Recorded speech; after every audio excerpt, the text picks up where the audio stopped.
At least 3 people arrested overnight during a chaotic protest outside the Portland ICE facility. Bill Malugin was on the scene as it unfolded, and he joins us now from Oregon with the latest. Bill.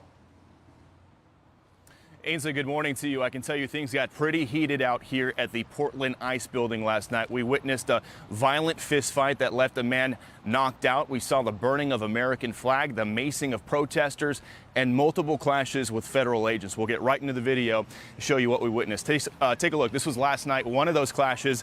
Federal agents bull rushing and arresting a protester who had stepped onto federal property despite repeated warnings. There was another protester taunting the agents on a megaphone, asking them what the feds were going to do about it if they walked on their property. Well, that guy found out. There was another video we had of agents chasing down and arresting a separate protester, though it's unclear what this woman was detained for. Now take a look at this. We also witnessed a violent fight. These two guys had been jawing at each other all night long.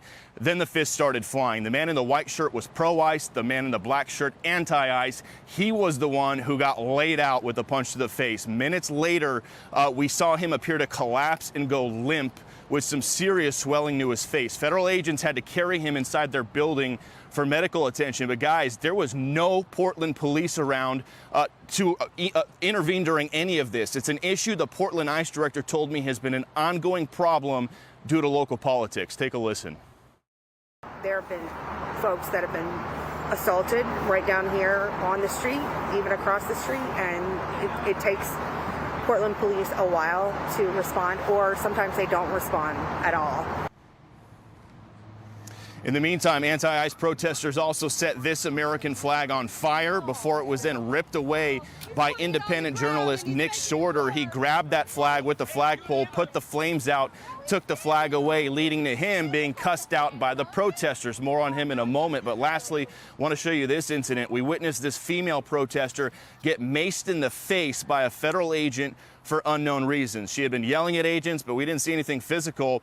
Well, Portland police officers who watched from the sidelines then walked over after this and began collecting videos of the macing from witnesses who saw it. Officers on scene told us they are reviewing the incident for potential federal wrongdoing. And back out here live at the end of the night, the Portland Police Bureau says they sent in their rapid response team, but that was after almost all of the violence and tension had already finished. Portland police say they ended up arresting 3 people, one of which we can confirm is independent journalist Nick Sorter, the guy we just showed you pulling the burning American flag away. We don't know exactly what he was arrested for just yet. We're working on getting those details, but a night of tension out here in Portland, and the National Guard still has not arrived on scene yet, guys. We'll send it back to you. So, Bill, 2 things. So the local cops aren't allowed to back the other men and women in blue there when there's violence, but they can investigate them.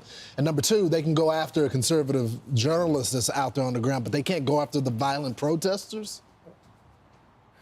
So the ICE director here in Portland told us that's basically the case, that Portland police are largely restricted by the mayor and city council from responding to the area around this building. She said it's like there's a bubble around this building, and that it gets frustrating for them inside to have to watch attacks and assaults right out here on the street in front of the building, which is Portland police jurisdiction.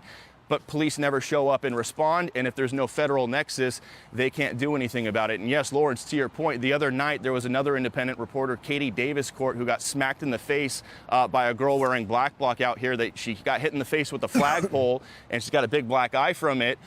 She helped chase down the suspect who hit her. There was a Portland police liaison right there. The girl was never arrested, but then you have Nick Sorter, who was out here. Again, we don't know what happened. We didn't see what happened, but he got arrested, and he had just tweeted 2 nights ago that if he were to defend himself out here, he thinks Portland police would arrest him. So we're going to try to get in touch with him and figure out what happened, but there is a lot of frustration with the way Portland police handle things out here. I can tell you we were out here 3 nights in a row up until midnight, and they'll have a couple police liaisons watching everything from across the street, if anyone is here at all, but they don't get involved in anything. That fist fight we showed you, we all knew that was going to happen. I mean, these guys were jawing at each other for 30 minutes straight. You could feel the temperature going up, going up, going up. They were starting to shove each other. Then the fists started flying.